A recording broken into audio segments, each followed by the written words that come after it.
Bem-vindo! Meu nome é Guilherme Max Dias Ferreira, sou professor da Universidade Federal de Lavras, onde ministro a disciplina de Físico-Química 2, GQI 117.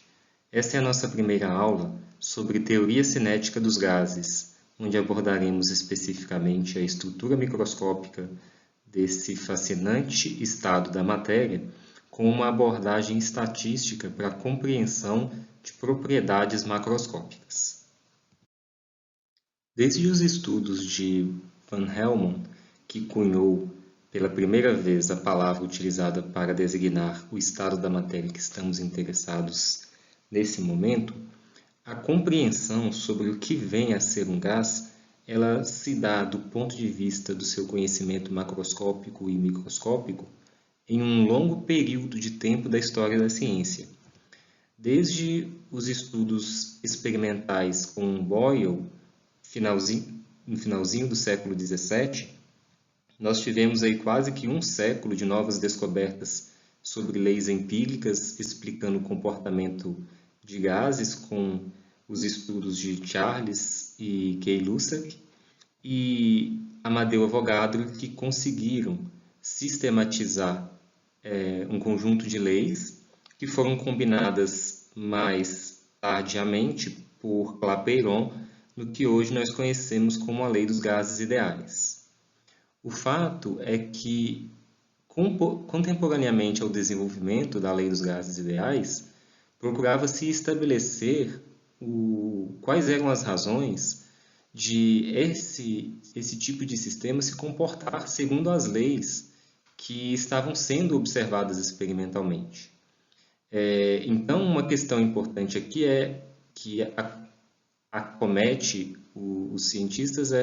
quais são as propriedades moleculares dos gases que permitem que eles tenham esse comportamento macroscópico que é definido na lei dos gases ideais.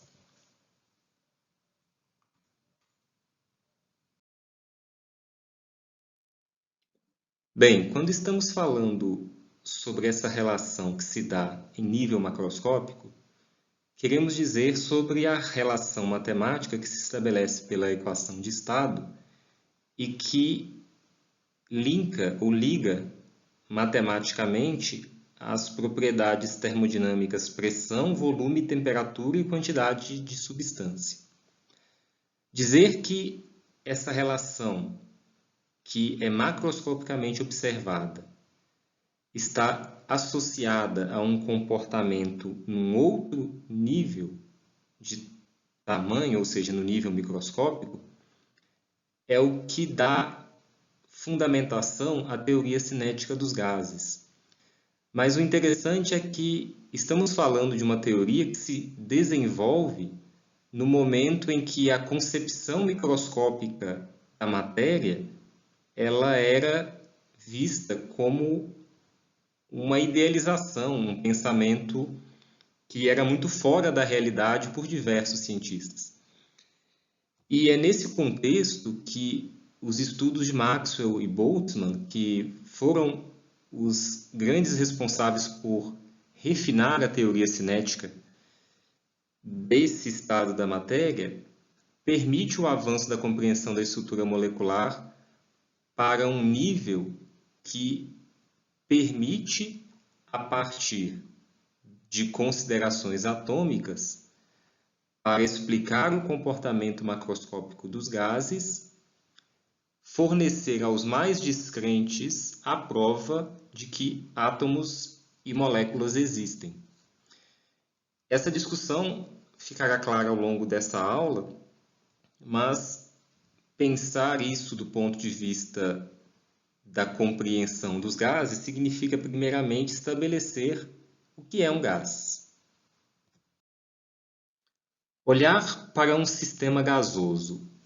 e identificar esse estado de agregação é uma tarefa que é relativamente simples do ponto de vista de caracterização da matéria. Agora, estabelecer relações de estrutura em um nível no qual não se pode ver e no momento da história onde essa ideia de que partículas muito pequenas existem é vista como piada por vários cientistas de renome, é uma tarefa extremamente valiosa, mas ao mesmo tempo que requer a necessidade de que esse conjunto de hipóteses guarde uma relação com aquilo que se observa macroscopicamente. Então, Maxwell propõe, do ponto de vista estrutural de um gás, uma série de condições sobre a maneira como aquelas partículas, segundo as quais Maxwell dizia que compunham o gás, se comportavam dentro desses sistemas. Então, a proposta de Maxwell para a estrutura de um gás era que ele era formado por um número muito grande de diminutas partículas. Mas, se é um número grande, né, quanto grande é este número? Maxwell, à época, não sabia, mas hoje nós sabemos que a ordem de grandeza desse número é correspondente à mesma ordem de grandeza do número de Avogadro. Imagine, por exemplo, um sistema gasoso formado por 18 gramas de água a 25 graus Celsius. Estamos falando de um volume de aproximadamente de 22 litros de gás que apresenta aproximadamente 6,02 vezes 10 elevado a 23 moléculas de água. Esse número muito grande de partículas, elas apresentavam uma forma esférica, tal que a dimensão de cada uma delas era muito menor do que a distância de uma dessas partículas com as demais partículas do sistema. Isso é importante do ponto de vista da teoria, porque uma outra questão que surge sobre a estrutura do gás é que se eu tenho um grande número de partículas de formato esférico, como é que elas se movimentam lá dentro? E Maxwell vai dizer que cada uma dessas partículas executa um movimento retilíneo uniforme, sendo que esse movimento ele se dá até o momento em que a partícula choca-se com uma outra partícula dentro do sistema ou com a parede do sistema. E se então eu tenho partículas que são muito pequenas, tal que elas se movimentam em um movimento retilíneo uniforme, logicamente, se as partículas são muito menores do que as distâncias entre elas, ela vai conseguir percorrer uma distância relativamente grande até que ela troque o seu movimento retilíneo uniforme. Ou seja, a frequência das colisões entre partículas é muito pequena. Além disso, as partículas apresentam velocidade que podem variar entre zero e a velocidade limite, que é a velocidade da luz, sendo que elas podem estar sujeitas a velocidades distintas, e estão, porque ao colidirem entre elas, elas podem interagir unicamente por troca de energia cinética translacional, em um processo colisional que é perfeitamente elástico. Ou seja, todas as vezes que uma partícula se choca com a outra, a energia cinética e o momento linear durante o processo de colisão é conservado, ou são conservados. E, como consequência, você tem um choque que pode fazer com que essas energias sejam trocadas e, consequentemente, fazer com que a velocidade das partículas também sejam alteradas à medida que o tempo passa e as colisões acontecem. Tudo isso, né, ou seja, toda essa característica estrutural do sistema caracteriza um tipo de movimento randômico ou aleatório, formando essa dinâmica das partículas dentro do sistema.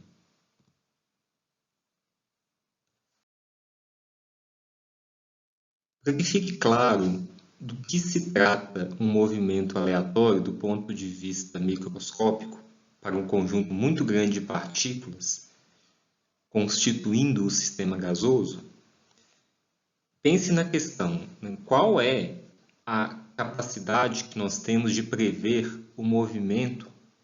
de qualquer uma dessas partículas escolhidas ao acaso a partir de um determinado instante de tempo. Ou seja, uma vez que eu escolho uma molécula dentro do gás, eu consigo descrever as suas propriedades microscópicas à medida que o tempo passa? Dadas todas as hipóteses que Maxwell estabeleceu acerca do comportamento delas, referente à forma como elas se movimentam e à forma como elas trocam energia dentro do sistema? Para isso, vamos considerar essa partícula I tal que a sua velocidade em um dado instante de tempo t igual a 1, ela é conhecida, assim como as posições ao longo dos eixos x, y e z, x1, y1 e z1. Decorrido um determinado instante de tempo, a pergunta é: onde estará a partícula? E podemos estender a questão: qual será a nova velocidade da partícula? Ora, sabemos que, uma vez sujeita a um movimento retilíneo uniforme, conhecida a posição e a velocidade inicial de um corpo, podemos descrever em qualquer instante de tempo a sua nova posição. É o que fazemos, por exemplo, quando descrevemos movimentos de corpos celestes no vácuo em que não há ação de campos gravitacionais, por exemplo.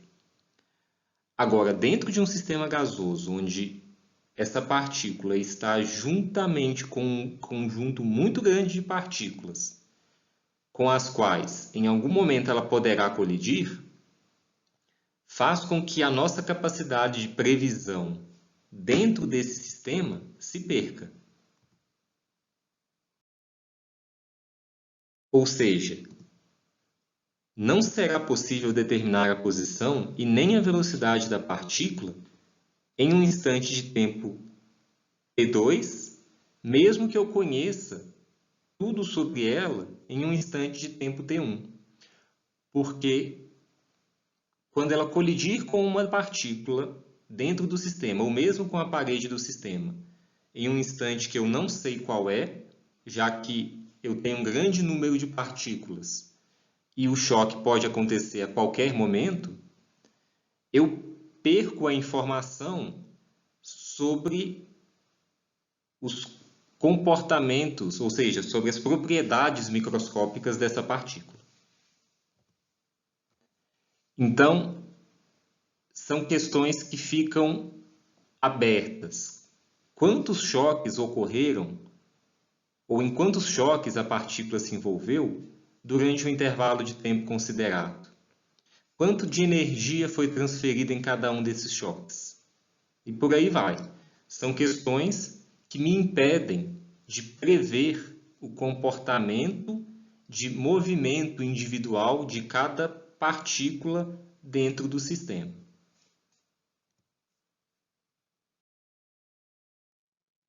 Se não é possível ter informação individuais sobre as propriedades microscópicas de uma única partícula,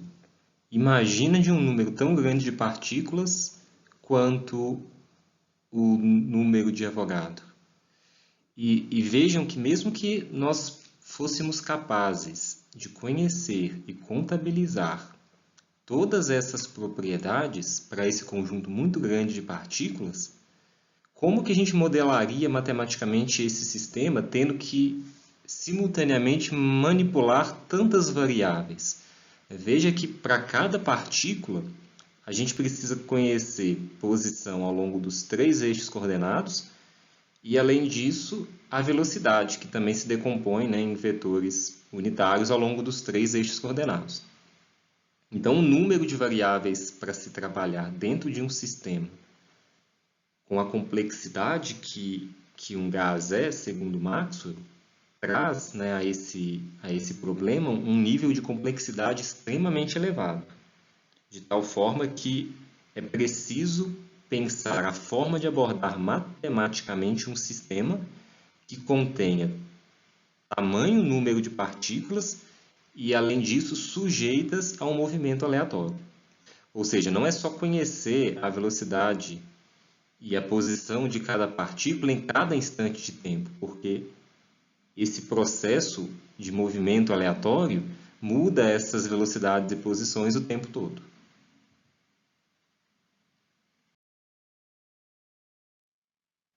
É aí que surge uma das grandes contribuições, né, e das mais importantes para o desenvolvimento da termodinâmica propriamente dita, que abriu uma nova compreensão sobre os aspectos moleculares e como eles se relacionam aos aspectos macroscópicos de um sistema, que é o desenvolvimento da termodinâmica estatística, tendo como pai aí, né,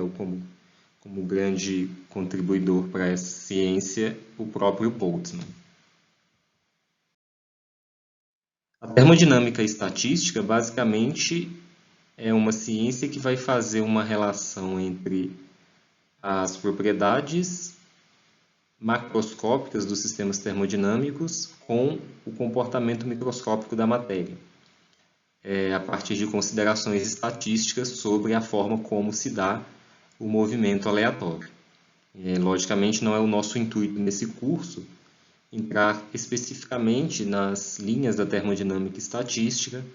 mas a maneira como abordaremos o comportamento microscópico dos gases para prever as propriedades macroscópicas é uma das formas como a termodinâmica estatística tenta lidar com os problemas envolvendo um grande número desses entes físicos em nível microscópico. E aí surgem perguntas importantes dentro da teoria cinética dos gases, né, no aspecto macroscópico dos gases, que é qual é a origem molecular da pressão de um gás e qual é a origem de sua temperatura. Seremos capazes de estabelecer em um novo nível esses dois conceitos, dessas duas propriedades termodinâmicas. Assim, vamos ver então como lidar com um problema complexo envolvendo o movimento aleatório de um grande número de partículas, utilizando argumentos da termodinâmica estatística, e para isso nós precisaremos simplificar o problema com o qual estamos lidando. Se utilizarmos a hipótese de que o gás está em condições de baixa densidade, ou seja, ele encontra-se sob condição de pressão reduzida, então os choques que ocorrem entre as partículas são eventuais e nós podemos avaliar individualmente o movimento de uma única partícula dentro do recipiente. Por conveniência, nós vamos considerar nesta análise de simplificação do problema que o recipiente que contém o gás apresenta formato de prisma de base retangular com dimensões das arestas igual a B e C, como indicado na figura a seguir.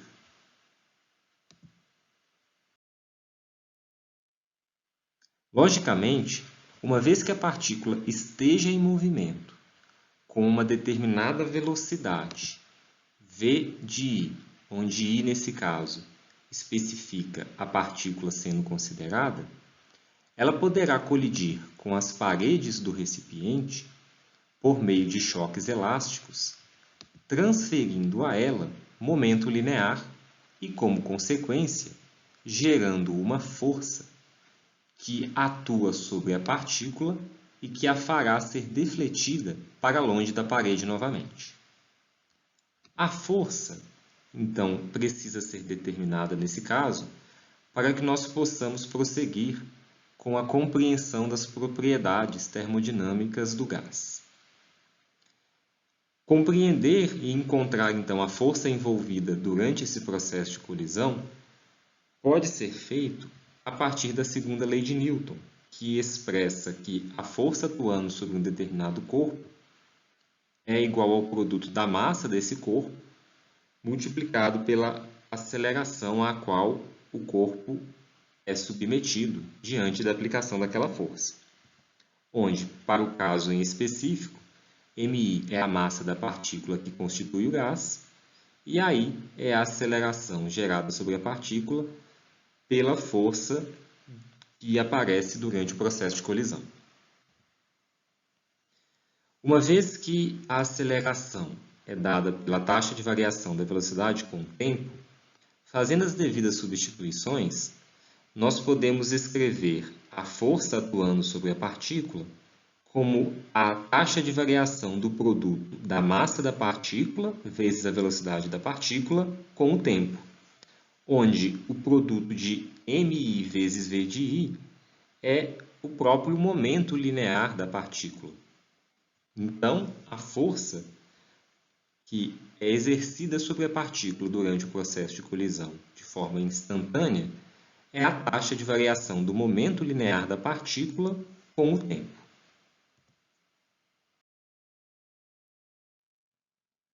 Perceba que,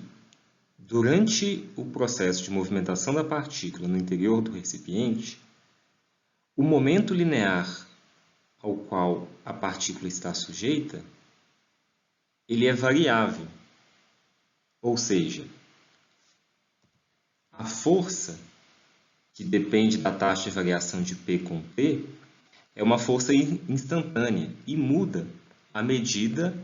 que a partícula interage ou não com a parede. Vamos analisar essa variação de momento graficamente em função do tempo t ao longo do qual a partícula percorre os diferentes trajetos ao longo da caixa. Perceba que enquanto a partícula não está em contato com a parede, isto é, antes e após o processo de colisão, o momento linear ele é constante e, portanto, não há força atuando sobre a partícula. De fato, nesses instantes de tempo, a partícula está sujeita a um movimento do tipo retilíneo uniforme, onde a força resultante atuando sobre ela é nula. Entretanto, durante a ocorrência da colisão, ocorre uma variação do momento linear à medida que o tempo passa, determinando uma força instantânea que também é dependente do tempo. Ou seja, a partícula, no contato com a parede, está sujeita a intensidades de força distintas. Como é impossível de se medir o momento linear em cada instante de tempo durante a colisão, já que o intervalo de tempo de duração da colisão é muito curto e não há instrumentos com sensibilidade suficiente para esse tipo de medida, é lógico que nós estamos falando de encontrar uma solução distinta para lidar com o problema associado à força que ocorre ou que aparece durante o processo de colisão entre a parede e a partícula. Uma solução possível é, ao invés de trabalhar com os valores instantâneos da força, nós expressarmos este parâmetro em termos de valores médios, o que pode ser obtido a partir da variação do momento da partícula, que pode ser conhecido antes e após a colisão, para um dado intervalo de tempo ΔT, que é o tempo no qual essa colisão acontece.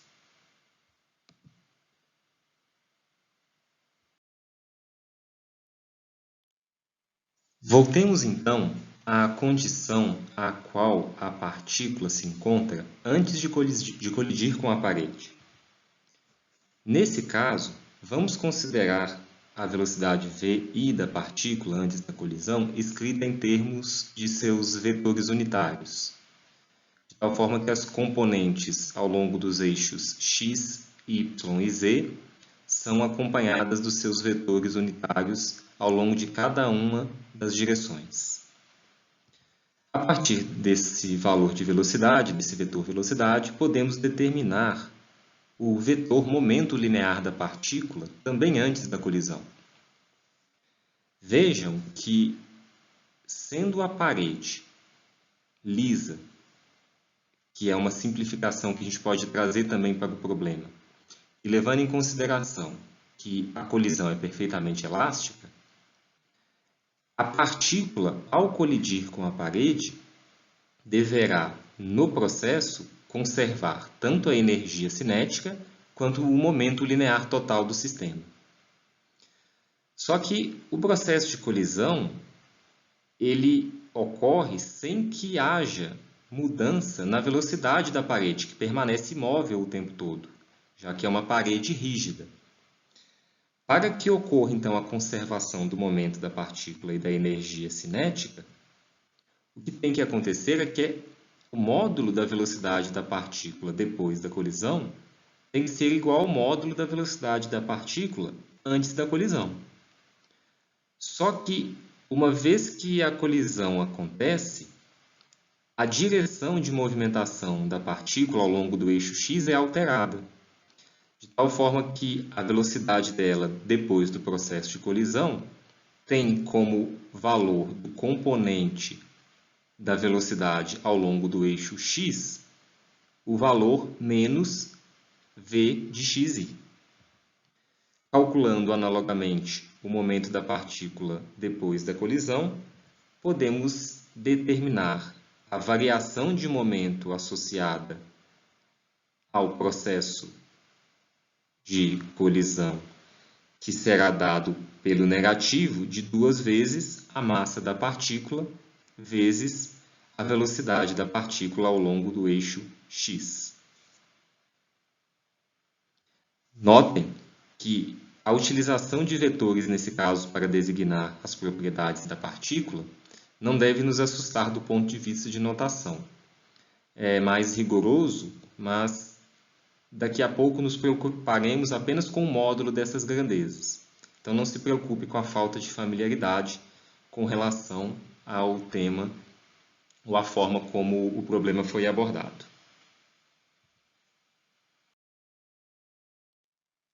Agora pare para pensar um pouco. Estamos obtendo a variação de momento linear para a partícula durante o processo de colisão. Essa variação de momento, que ocorre num determinado intervalo de tempo, produz sobre a partícula uma força que estamos denotando por força média, já que não somos capazes de encontrar a força em cada instante de tempo. Mas, independente disso, se existe uma força sendo aplicada sobre a partícula pelo contato com a parede, a terceira lei de Newton garante que existe um par ação-reação com uma força que a partícula exerce sobre a parede, que tem o mesmo módulo, mas que atuam em corpos diferentes e, portanto, têm também sentidos de aplicação diferentes. Dessa forma, nós já podemos expressar a força, que é a força que nos interessa, como aquela que a partícula exerce sobre a parede, em termos da variação de momento que já obtivemos, com um sinal agora positivo, já que estamos falando da força que a partícula exerce sobre a parede, dividido pelo instante de tempo ΔT no qual a colisão acontece. E o nosso desafio agora é encontrar qual é o tempo de duração de uma colisão na qual esse momento será transferido, ou essa quantidade de momento linear será transferida. Esse tempo é denominado de tempo associado a um ciclo de colisão. E aí a gente precisa entender o que é esse ciclo de colisão durante o processo de movimentação da partícula dentro da caixa que contém o gás. Considere que no tempo t1, a partícula alcança a parede da direita na iminência de contato. A partir daí,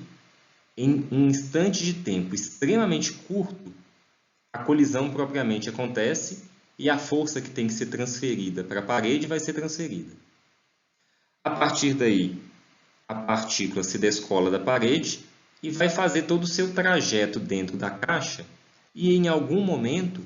ela retornará novamente à condição de iminência de contato.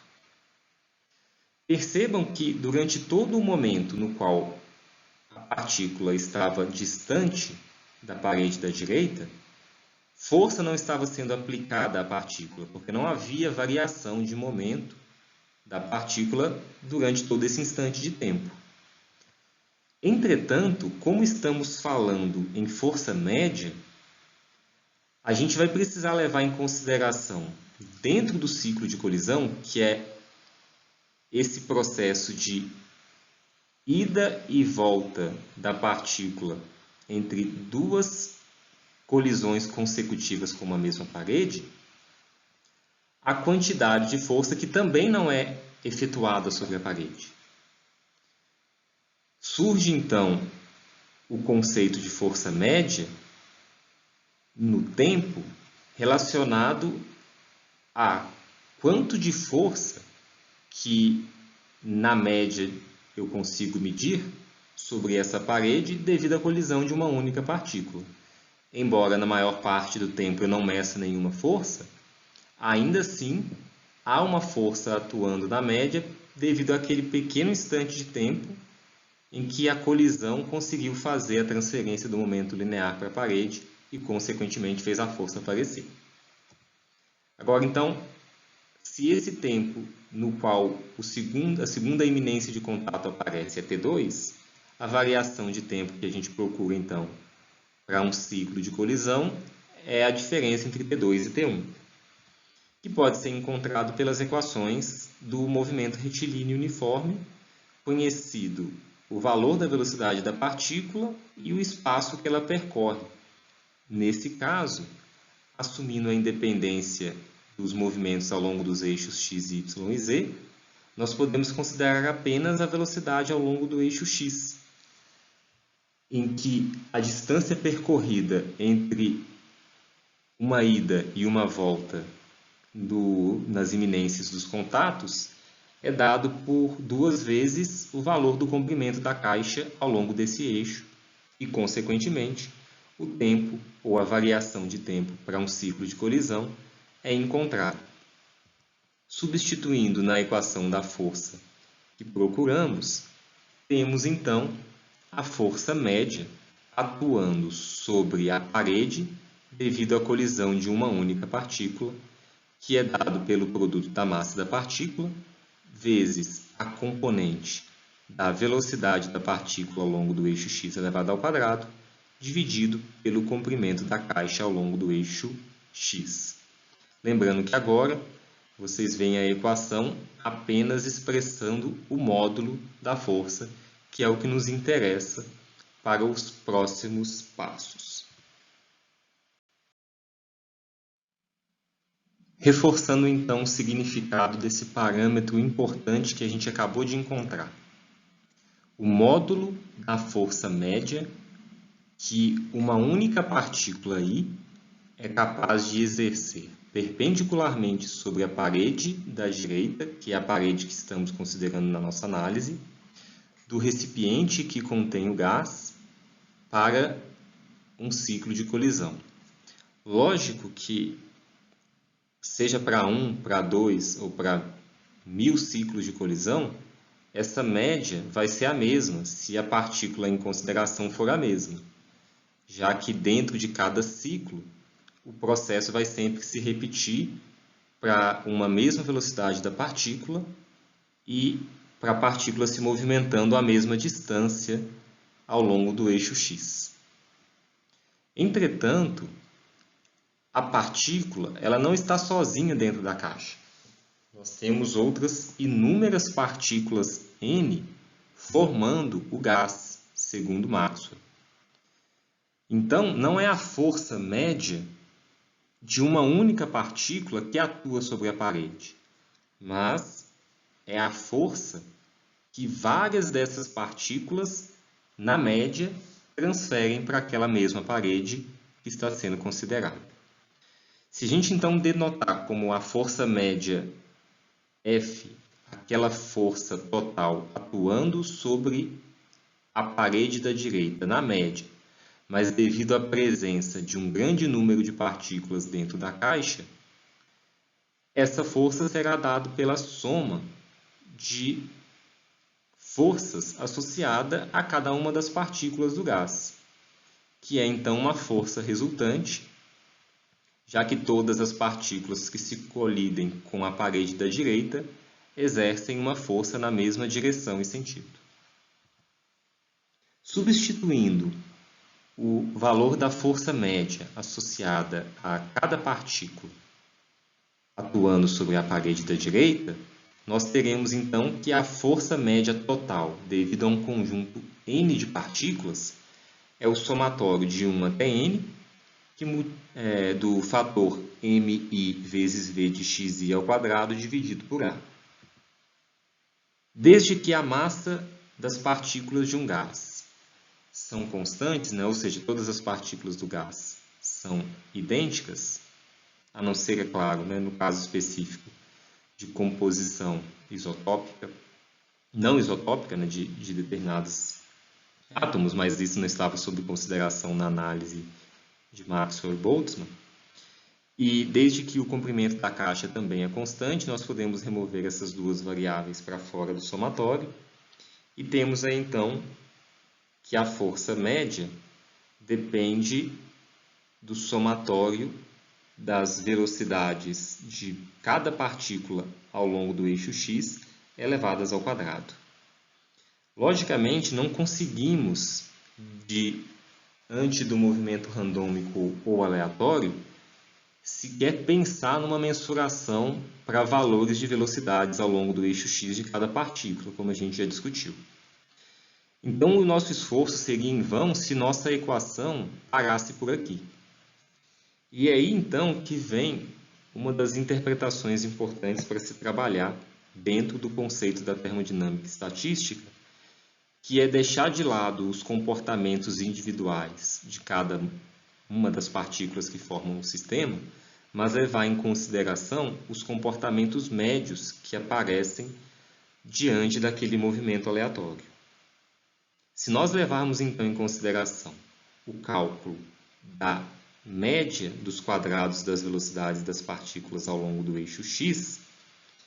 que é, pela própria definição de média, a soma dos valores de v de xi elevado ao quadrado para todas as partículas dividido pelo número total de partículas, nós podemos então expressar o somatório na equação da força média total pelo produto de n vezes a média dos quadrados da velocidade das partículas ao longo do eixo x. Temos, assim, a equação a seguir que expressa a força total média da partícula em termos da massa da partícula, ou das partículas do gás nesse caso, do número total n de partículas, da média dos quadrados das velocidades das partículas ao longo do eixo x e do comprimento da caixa ao longo do eixo x, que é dado pelo parâmetro A. Essa força média está diretamente relacionada à pressão de um gás e serão os passos que veremos no nosso próximo vídeo. Antes de prosseguir para o próximo vídeo, reforce os conceitos que foram discutidos aqui. Eles serão de extrema importância para a compreensão e análise das propriedades termodinâmicas macroscópicas dos sistemas gasosos influenciadas pelos seus comportamentos microscópicos. A base estrutural da proposta de Maxwell é extremamente valiosa para a interpretação de diversos outros fenômenos que estudaremos ao longo desse curso.